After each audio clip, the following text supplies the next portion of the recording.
Just around 3 years ago, as millions of people around the world were dying from strokes and heart attacks shortly after getting the experimental gene-editing COVID shots, coroners and embalmers began finding large, dense clots in the vascular system of the dead, clearly large enough to explain the cause of death, but ignored by government and media. And the public, including children, are still getting these clot shots. During the winter of 2023-2024, Thomas Haviland conducted the Worldwide Embalmer Blood Clot Survey, wherein embalmers from the United States, Canada, Australia, and the UK were surveyed about the blood clots. The study found that the white fibrous clots were not seen by anyone pre-COVID jab, and over 70% were seeing them after the COVID jab in 20% of their corpses. And about 20% of embalmers saw a 25% increase in infant death after the COVID jab. After completing his 3-year worldwide embalmer blood clot survey, Tom Haviland was invited to speak at the Tennessee Funeral Directors Association annual convention on June 8th of this year, and found that most of the funeral directors and embalmers were genuinely interested in talking about the clots. Haviland asked the room for a show of hands of who has seen the white fibrous clots over the last few years. Most have. We're going to be talking about a very serious issue today, and these are these very unusual blood clots that embalmers with 20 and 30 years of experience had never seen before until the last 4 or 5 years. This is one of the typical clots that the embalmers will see. It almost looks like a capture of that particular part of the vascular system. You can see like the main trunk and then tributaries running off the clots. It's very unusual, like a cast of that portion of the vascular system. Next slide. Here's another up close. These sometimes are more gelatinous, sometimes they're more dry and rubbery. The embalmers I talk to say that they look like calamari, and then they stretch like a rubber band. They're actually hard to break. You have to pull apart with a little bit of tension in order to. So they're definitely something different than what embalmers have typically seen in the past. The grape jelly clots are what embalmers have typically seen in the past. And then there's also chicken fat clots, which are yellowish in color, smaller, they tear very easily. Much different than these large white fibrous clots that are really tough and rubbery, like I say, even hard to break. This is about a 5.5-inch clot, and it's about 1/2 inch thick. This was actually taken out of the abdominal aorta, which is one of the largest blood vessels in the body. And actually, this one was removed during a cavity embalming using a trocar. The embalmer got a hold of it at one end, and as he was pulling out his trocar, he saw a little piece of this poking out of the deceased, and he went ahead and pulled the rest of it out, and this is what he got. Can I get a show of hands in the room? How many folks in here are actually doing active embalming right now? Raise your hands, leave your hands up, okay? Of those people, leave them up. Of those people that have doing active embalming, if you're seeing these white fibrous clots over the last few years, keep your hand up. If you're not seeing them, please put your hand down. Okay? It looks like there's still quite a few hands up in the room. That's interesting. Look around, folks, at your fellow embalmer. You can see how many hands are up.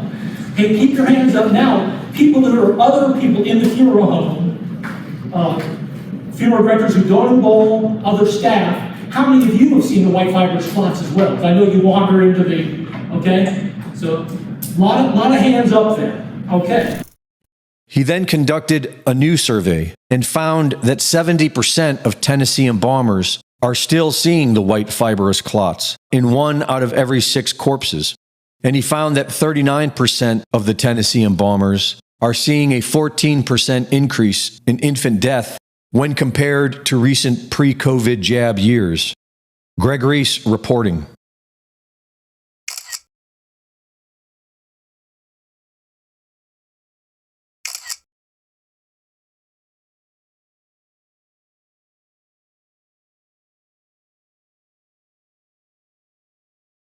This clot has just been removed from the jugular vein of a deceased. Just watch the blood off it there. And just to give you an idea of the size,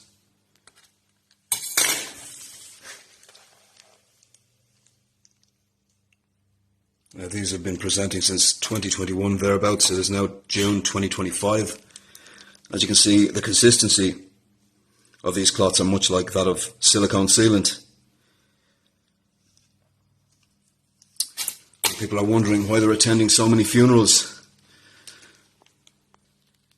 Those of us in the trade now have become jaded with this. It's all just very tiresome. Nevertheless, every now and again, it's worth getting out there that these are not going away.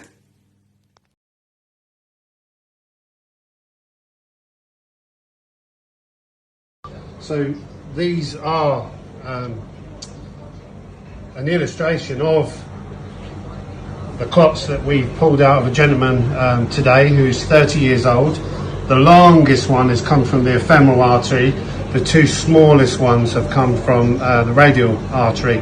I'm kind of zooming in. You can see these are not natural. These have come from inside the arteries. These are not a natural thing. These shouldn't be inside this young man of 30 years old. And there you go. So it is also present in deceased in the UK. And following Richard Hirschman's revelations, here you can see, I'm going to try and get as close as I can to, obviously I haven't got a microscope or anything like that, but these are sitting inside this guy's arteries. Is that normal? No, it fucking isn't normal. It's not normal at all. And this guy was a jab recipient, so there you go.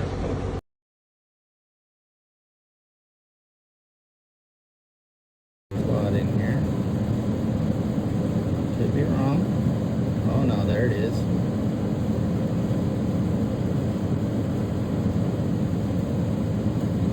Pulling it.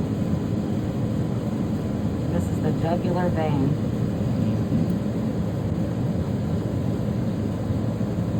Try to pull this out.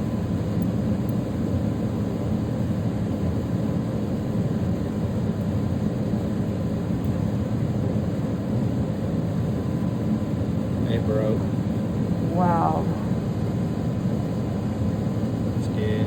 Alright, hold on. I'm going to show how stretchy this stuff is. I've already squeezed it. See, it's very much like a rubber band. Compare it to the size of your hand or your finger so you can see how long it is.